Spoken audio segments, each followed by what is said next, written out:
चलिए।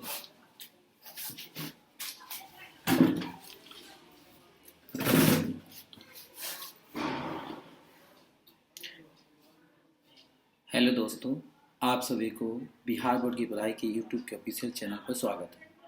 देखो, जो आज हम करने वाले हैं चैप्टर जो है हिस्ट्री का चैप्टर है, चैप्टर नंबर फर्स्ट, जिसका नाम है यूरोप में राष्ट्रवाद। इंग्लिश में इसको बोलते हैं नेशनलिज्म इन यूरोप। इसके जितने भी एमसीक्यू है, इंपॉर्टेंट ऑब्जेक्टिव क्वेश्चन है, इस सारे को हम क्वेश्चन को देखेंगे। टोटल अप्रॉक्स 60 के अप्रॉक्स एक क्वेश्चन है।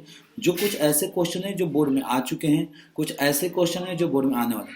लेकिन बेटा इतना ध्यान रखना कि इससे बाहर इस चैप्टर का एमसीक्यू नहीं आने वाला है, ठीक है। अब इस चैनल पे, बिहार बोर्ड की पढ़ाई के ऑफिशियल चैनल पे, आपको अभी से लेकर पेपर तक पूरी हिंदी, इंग्लिश, हर सब्जेक्ट का आपको पीडीएफ मिलेगा, जो कि एमसीक्यू भी होगा और आपका लघुत्तरीय भी होगा, दीर्घोत्तरीय भी होगा। सबसे पहले ना देर करते हुए हम चलते हैं, क्योंकि पेपर करीब आ चुका है। पेपर को सबसे पहला क्वेश्चन जो है वो देखेंगे। सबसे पहला क्वेश्चन कहता है, नेपोलियन ने जर्मनी में किस संघ की स्थापना की? नेपोलियन ने जर्मनी में किस संघ की स्थापना की? देखिए, ऑप्शन ए ट्रांसपेरेंट संघ का, ऑप्शन नंबर बी सिसप्लाइन संघ का, ऑप्शन नंबर सी राइन संघ का, ऑप्शन नंबर डी। तो देखिए, इसका ऑप्शन नंबर, जो ऑप्शन इसका कौन सा सही होगा उसको देख लेंगे।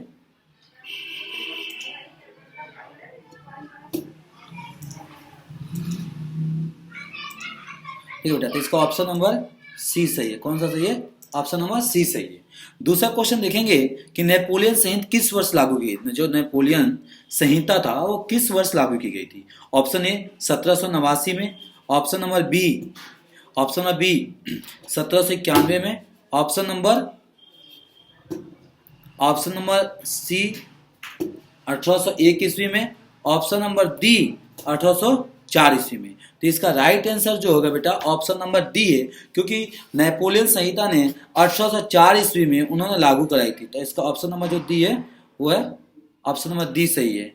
कौन सा बेटा? Option number D is a right answer.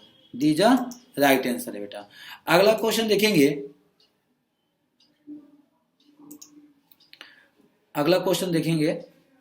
ठीक है, अगला नेपोलियन कोड में कुल कितने कोड थे? नेपोलियन ने जो कोड बनाई थी उसमें उन्होंने कितने कोड थे? 3, 5, 4, 7। देखिए, इतना तो पता है कि जो उन्होंने कोड बनाई थी 3 तो नहीं था, 3 और 7 नहीं था। अब 2 कंफ्यूजन थी यहाँ पे। देखिए, सबसे पहले एलिमिनेट कर दो कौन नहीं था। देखिए, इतना तो कंफर्म है 3 नहीं था और 7 नहीं था। अब बचा ऑप्शन सी और बी, मतलब या तो 5 हो सकता है या तो 4 हो सकता है। इसका right answer option number B. Right option number B है।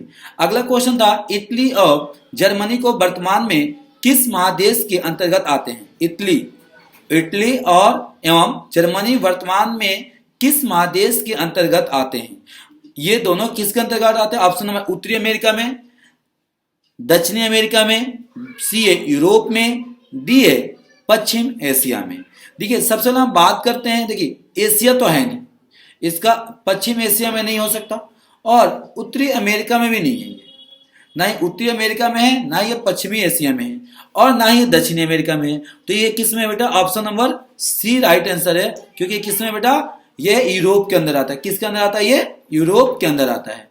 अब देखिए क्वेश्चन नंबर 5, इटली के एकीकरण का मसीहा कहा जाता है। मतलब इटली में जो एकीकरण हुआ था उसको मसीहा किसे बोला गया था? नेपोलियन बोनापार्ट को, मेजिनी को, काबूर को, या गौरीबॉल्डी को? देखिए, नेपोलियन जी तो थे नहीं, ठीक है। इसका राइट आंसर जो है ऑप्शन नंबर बी था। ऑप्शन नंबर बी, यानी मेजिनो को बोला गया था। क्वेश्चन नंबर 6 देखेंगे, जर्मनी का एकीकरण कब पूरा हुआ? मतलब जर्मनी का एकीकरण कब पूरा हुआ? 1890 ईस्वी में, 1848 ईस्वी में, 1871 ईस्वी में, या लास्ट है 1870 ईस्वी में। तो देखिए, इटली का जो एकीकरण पूरी तरह से समाप्त हुआ, मतलब पूरा हो गया था, वो हुआ था ऑप्शन नंबर सी 1871 ईस्वी में। ऑप्शन नंबर सी 1871 ईस्वी में। अगला क्वेश्चन है, किस संधि द्वारा जर्मनी का एकीकरण पूरा हुआ? कौन सी संधि का मतलब एग्रीमेंट होता है, किस संधि के द्वारा जर्मनी का एकीकरण पूरा हुआ? देखिए, ऑप्शन नंबर ए डेनमार्क की संधि, ऑप्शन नंबर बी है गैस्ट्रिन की संधि ऑप्शन नंबर सी है। प्राग की संधि ऑप्शन नंबर डी है। फ्रेडफंड की संधि, तो इसका देखिए ऑप्शन नंबर राइट ऑप्शन है option number D. Option number D, फ्रेडफंड की संधि में इसको पूरा किया गया था। अगला क्वेश्चन है 8 नंबर क्वेश्चन है, इटली में एकीकरण में निम्न में से किसने योगदान किया था? इटली के एकीकरण में योगदान का, देखिए ऑप्शन नंबर है मेजिनो। देखिए मेजिनो तो होगा क्योंकि आपने देखा कि उन्हें मसीहा भी कहा गया था। इटली का एकीकरण का मसीहा मेजिनी को कहा गया था, तो ये होंगे। दूसरा option number B, Garibaldi, हाँ ये भी इसमें इन्वॉल्व थे, ये भी होगा। Option number C, Count Cavour, हाँ ये भी इसमें इन्वॉल्व थे। तो इसका जब ये दोनों तीनों थे तो इसका ऑप्शन हो जाएगा right answer option number D. Option number D हो जाएगा। 9 क्वेश्चन देखेंगे, इटली का जर्मनी में के एकीकरण के विरुद्ध निम्नलिखित में से कौन थे? मतलब जो उसको जो विरुद्ध था, मतलब जो एकीकरण होता है उसके खिलाफ कौन थे? ऑप्शन नंबर इंग्लैंड, रूस, ऑस्ट्रेलिया, प्रासा। तो इसका राइट आंसर है बेटा ऑस्ट्रेलिया इसके सपोर्ट में नहीं था। ऑस्ट्रेलिया इसके सपोर्ट में नहीं था। अगला क्वेश्चन नंबर 10 देखेंगे, इटली के एकीकरण में निम्न में से किसका संबंध नहीं है? जब इटली का एकीकरण हुआ था तो निम्न में से किसका संबंध नहीं है, मतलब इसमें इन्वॉल्व नहीं थे।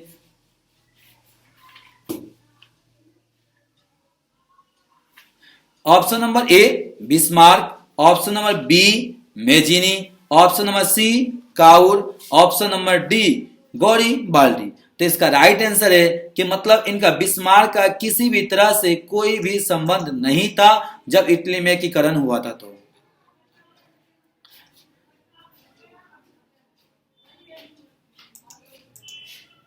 देखिए अब आता है क्वेश्चन नंबर 12 देखेंगे आप 11।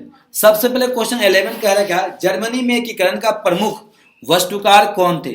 जो जर्मनी में एकीकरण हुआ था उसका प्रमुख वस्तुकार कौन थे? मेजिनी, गौरीबाल्दी, लेनिन और बिस्मार्क। तो देखिए जो एकीकरण में जर्मनी में एकीकरण हुआ था उसका प्रमुख जो वस्तुकार थे वो थे बिस्मार्क जी।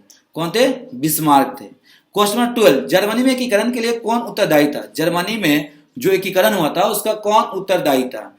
तो देखिए काउर, काउंट काबूर, जो उस वक्त हम काउर पढ़ते हुए आ रहे हैं वो, बिस्मार्क, गौरीबाल्दी और मेजिनी। तो इसका राइट आंसर है जी, इसका राइट आंसर है बिस्मार्क। इसका राइट आंसर क्वेश्चन नंबर 12 का आंसर है भैया बिस्मार्क। कौन है भैया ये? Right answer B Bismarck. अगला क्वेश्चन है क्वेश्चन नंबर 13 देखेंगे, किस युद्ध के बाद जर्मनी का एकीकरण हुआ? किस युद्ध के बाद जर्मनी का एकीकरण हुआ? क्रीमिया का युद्ध, सुडावा का युद्ध, प्रासा डेनमार्क के युद्ध या सीदान का युद्ध? तो देखिए जो जर्मनी का एकीकरण हुआ था वो जर्मनी का एकीकरण हुआ सीदान के युद्ध के बाद। किसके युद्ध के बाद? सीदान का युद्ध, यानी ऑप्शन नंबर डी इसका सही है। ठीक है, अगला क्वेश्चन है क्वेश्चन नंबर देखेंगे 14। क्वेश्चन नंबर आप 14 देखेंगे। ठीक है, वियना सम्मेलन हुआ था। वियना सम्मेलन कब हुआ था भाई? 1815 में, 1848 ईस्वी में, 1870 ईस्वी में या 1871 ईस्वी में? देखो बेटा वियना जो सम्मेलन हुआ था वो हुआ था 1815 ईस्वी में, 1815 ईस्वी में। अगला क्वेश्चन देखेंगे क्वेश्चन नंबर 15, जलवेरिन संबंधित था, मतलब जलवेरिन किससे संबंधित था? क्या क्रांतिकारियों से संबंधित था या व्यापारियों से या विद्वानों से या पादरियों से? किससे बेटा? पादरियों से। तो देखो जो जलवेरिन था वो था बेटा व्यापारी। वो किससे संबंधित था? वो व्यापारी था। तो इसका राइट आंसर होगा option number B. Option number B. अगला क्वेश्चन है जनेवा संधि कब हुआ? जनेवा संधि कब हुआ? तो जनेवा संधि बेटा हुआ था, क्या ऑप्शन देखिएगा पहले, ऑप्शन क्या क्या दिया हुआ है? 1954 ईस्वी में, 1952, 1950, 1985। तो बेटा जनेवा जो संधि हुआ था वो हुआ था 1954 ईस्वी में। किसमें हुआ था बेटा? 1954 में। तो इसका right answer option number A. Option number A है। क्वेश्चन नंबर 17 देखेंगे, वियना कांग्रेस में कौन सा राष्ट्र सम्मिलित नहीं था? वियना जो कांग्रेस थे उसमें कौन सी राष्ट्र सम्मिलित नहीं था? ऑप्शन ए था ब्रिटेन, ऑप्शन बी था रूस, ऑप्शन सी फ्रांस, लास्ट था जर्मनी। तो ये देखिए वियना कांग्रेस में जर्मनी भी किसी तरह से उसमें इन्वॉल्व नहीं था, जर्मनी किसी भी तरह से उसमें इन्वॉल्व नहीं था। तो इसका राइट आंसर हो गया option number D, option number D हो गया। क्वेश्चन नंबर 18 देखेंगे, किस संधि द्वारा स्वतंत्र यूनान राष्ट्र की स्थापना हुई थी? किस संधि के द्वारा स्वतंत्र यूनान राष्ट्र की स्थापना हुई थी? तो ऑप्शन नंबर ए वियना की संधि, ऑप्शन नंबर बी एड्रियानो की संधि, अगला है कस्तूनिया की संधि के द्वारा, लास्ट है प्राग की संधि के द्वारा। तो देखो बेटा ये जो कस्तूनिया की संधि था इसके द्वारा, किस संधि के द्वारा? यूनान राष्ट्र की, तो यूनान की जो हुई थी ऑप्शन नंबर सी था, कस्तूनिया की संधि के द्वारा। तो इसका राइट आंसर हो गया option number C, option number C हो गया। अगला देखो बेटा क्वेश्चन नंबर 19, नेक्स्ट है 19। देखिए कह रहा है क्या कि 1871 में कौन सी संधि हुई थी? 1871 में कौन सी संधि हुई थी? तो ऑप्शन ए फ्रैंकफर्ट की संधि, नेक्स्ट बी ए पेरिस की संधि, C A Vienna Congress, D A none of the above, मतलब इनमें से कोई नहीं। तो बेटा इसका राइट आंसर जो होगा ऑप्शन नंबर ए फ्रैंकफर्ट की संधि। किसका? फ्रैंकफर्ट की संधि। नेक्स्ट क्वेश्चन है 20, 1830 की क्रांति के बाद फ्रांस में किस प्रकार का शासन स्थापित किया गया था? 1830 में जो क्रांति आई थी, रिवोल्यूशन, उसके बाद फ्रांस की जो था किस प्रकार के शासन था फ्रांस के अंदर में? तो देखिए ऑप्शन सुनिएगा पहले क्या है, संघीय शासन व्यवस्था, संवैधानिक राजतंत्र व्यवस्था, राजतंत्र, या गणराज्य, या अधिक नायकवाद। तो देखिए उसके बाद जो हुई थी वो हुई थी संघीय शासन व्यवस्था, यानी सॉरी इसमें जो हुआ था बेटा संविधानिक हुआ था। कौन था? संविधानिक राजतंत्र की कहते हैं। कौन हुआ था? संविधानिक राजतंत्र हुआ था। देखिए बेटा अभी जो आपको समय है बिल्कुल आप रिवाइज करते चलेंगे, क्योंकि देखिए बिहार बोर्ड में एमसीक्यू की बहुत इंपॉर्टेंट है। अगर आपने सारा चीज सही कर लिया तो आपका सारा नंबर सही होगा, गलत कर लिया तो चलिए नेक्स्ट क्वेश्चन है, क्वेश्चन नंबर 21 है बेटा, फ्रैंकफर्ट की संधि किस वर्ष हुई थी? अभी अपने इसके बारे में पढ़ा था, क्वेश्चन आया था कि फ्रैंकफर्ट की जो संधि था वो किस वर्ष में हुआ था? 1864 में, 1866, 1870 या 1871? तो इसकी राइट आंसर है 1871 में हुआ था। कब हुआ था? 1871 में।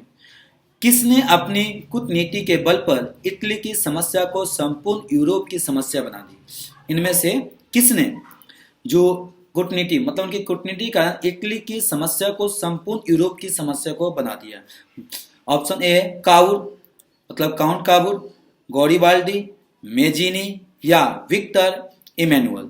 तो इसकी बेटा राइट आंसर जो था वो थे काबुर जी, मतलब इनका जो था ऑप्शन नंबर ए जो था ये सही होगा, ऑप्शन नंबर ए सही होगा। यंग इटली का स्थापक कौन था? यंग इटली का स्थापक किसने किया था? काबुर ने किया था, गॉरिबाल्डी ने किए थे, या मेजिनी ने किए थे, या मुसोलिनी ने? तो देखिए यंग इंडिया जो इटली का स्थापना था वो किए थे मेजिनी ने। कौन किया था? ये मेजिनी ने किए थे।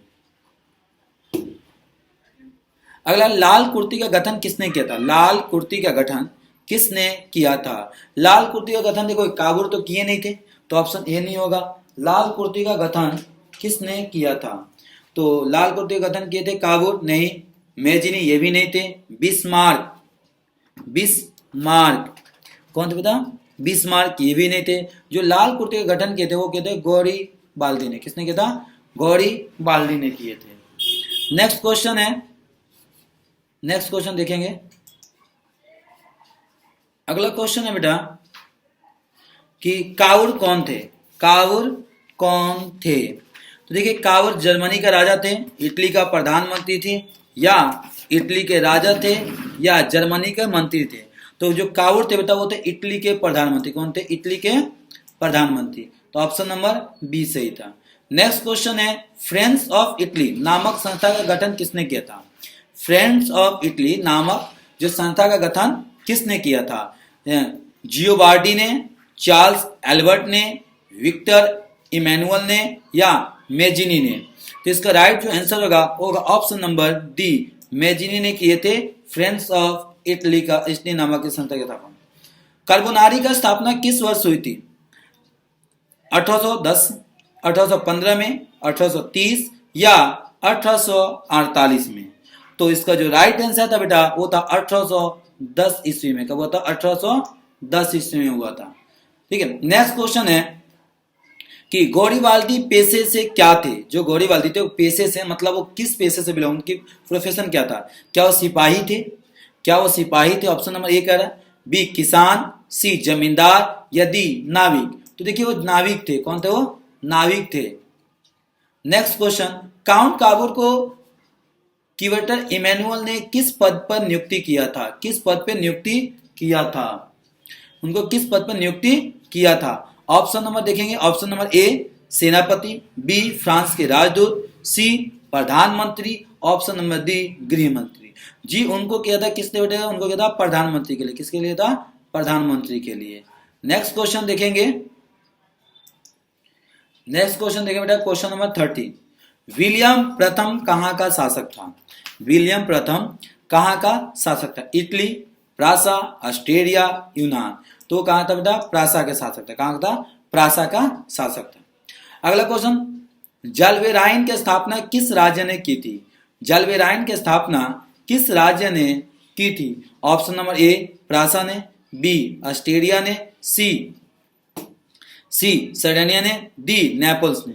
तो इसका जो था बेटा ऑप्शन नंबर ए किसने किया था? प्रासा ने किया था। किसने किया था बेटा? प्रासा ने किया था। नेक्स्ट क्वेश्चन था क्वेश्चन नंबर 32। सीदान का युद्ध किस किस के बीच हुआ था? मतलब सीदान में जो युद्ध हुआ था वो किस किस के? Australia Prasa, Prasa Denmark, Prasa France, या इटली रोम।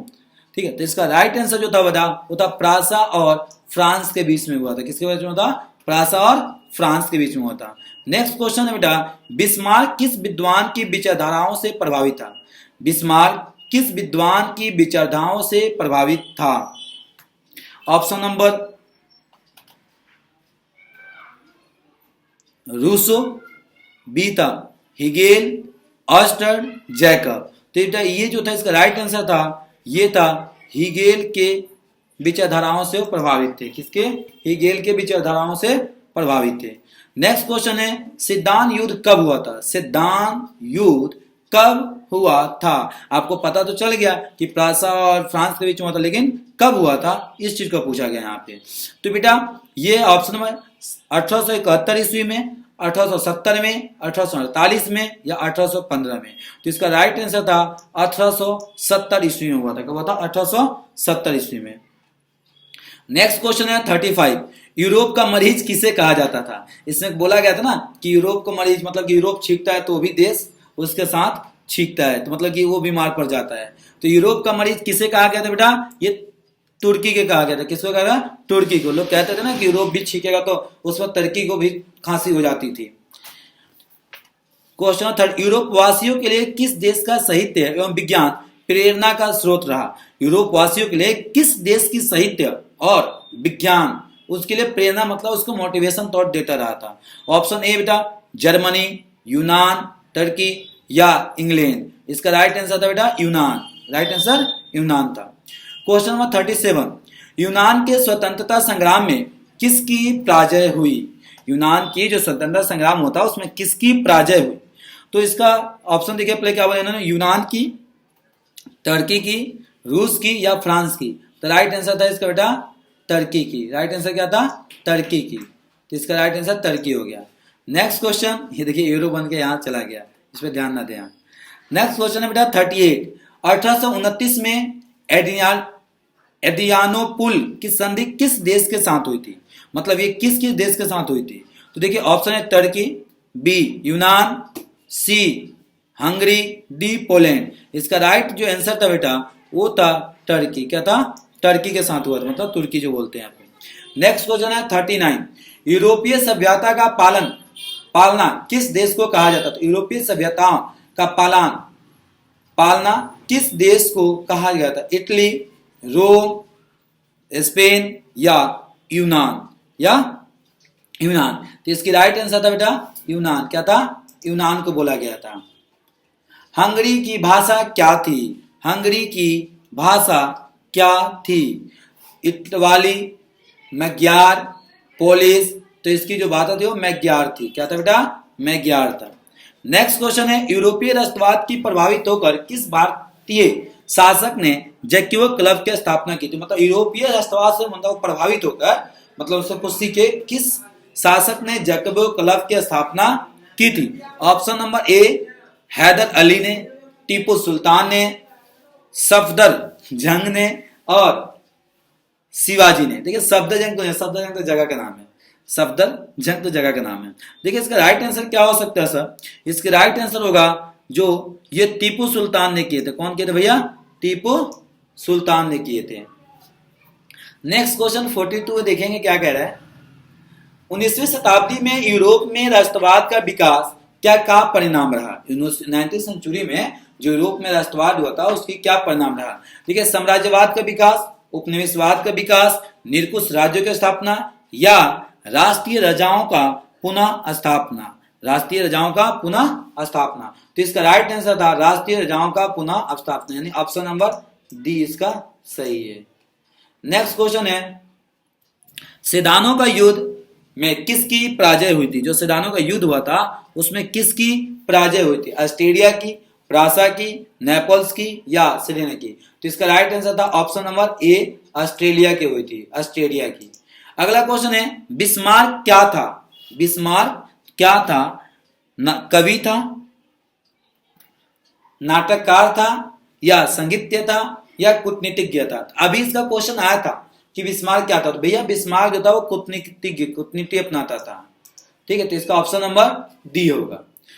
नेक्स्ट क्वेश्चन है, हिगेल कौन था? हिगेल कौन था? हिगेल कौन था? जर्मन चांसलर था, राजनीतिज्ञ था या दार्शनिक था या इनमें से कोई नहीं था? हिगेल कौन था? तो हिगेल जो था वो दार्शनिक था, वो दार्शनिक था जी। अगला क्वेश्चन था, सन 1870 में फ्रांस और प्रासा के बीच युद्ध कहां हुआ था? 1870 में जो फ्रांस और प्रासा के बीच में युद्ध हुआ था वो कहां पे हुआ था बेटा? नेक्स्ट क्वेश्चन पूछा गया है, क्या सेडान में, सिडावा में, साइराइज में या फ्रैंकफर्ट में? तो इसका राइट आंसर जो होगा बेटा वो होगा ऑप्शन नंबर ए, क्योंकि सेडान का युद्ध फ्रांस और प्रासा के बीच में 1870 ईस्वी में हुआ था। नेक्स्ट क्वेश्चन है, सेल्सबिक और होलिस्टीन का संबंध किस देश के एकीकरण से था? मतलब इन दोनों का रिलेशन किस देश की एकीकरण से था? इटली के एकीकरण से, जर्मनी के एकीकरण से, नेक्स्ट क्वेश्चन है बेटा 49, प्रासा की क्रांति का प्रमुख कारण क्या था? जो प्रासा में क्रांति हुई थी उसकी प्रमुख कारण क्या था? प्रजातंत्र का शासक, निरंकुश शासन या गिरफ्तारी पंथ या मनसवादी का प्रथा? तो जो प्रासा का जो था वो राइट आंसर था option number B, option number B था, ऑप्शन नंबर बी इसका सही था। नेक्स्ट क्वेश्चन है बेटा कि प्रासा में किस शासक का वंश की स्थापना वियना कांग्रेस के द्वारा की गई थी? किसका स्थापना मतलब? तो इसका देखिए हैबसबर्ग, अस्ट्रेलियास वंश, बुर्बो वंश के या जारशाही का? तो इसका राइट आंसर था बुर्बो वंश के द्वारा किया गया था, ऑप्शन नंबर सी। ठीक है, 50 क्वेश्चन हो गया बेटा। इसी में से आएगा पेपर में, इससे बाहर इस चैप्टर का क्वेश्चन कोई भी नहीं आएगा। बाकी हम लोग एमसीक्यू लेके और भी आएंगे। वियना सम्मेलन की कांग्रेस का अध्यक्षता किसने की थी? वियना सम्मेलन में कांग्रेस की अध्यक्षता किसने की थी? नेपोलियन बोनापार्ट ने की थी, लुई 18वां ने किया था या चार्ल्स 10 में किए थे या मेटाबोनिक ने किए थे? तो इसका लास्ट जो क्वेश्चन है बेटा वो आप देखेंगे कौन सा इसका राइट आंसर है।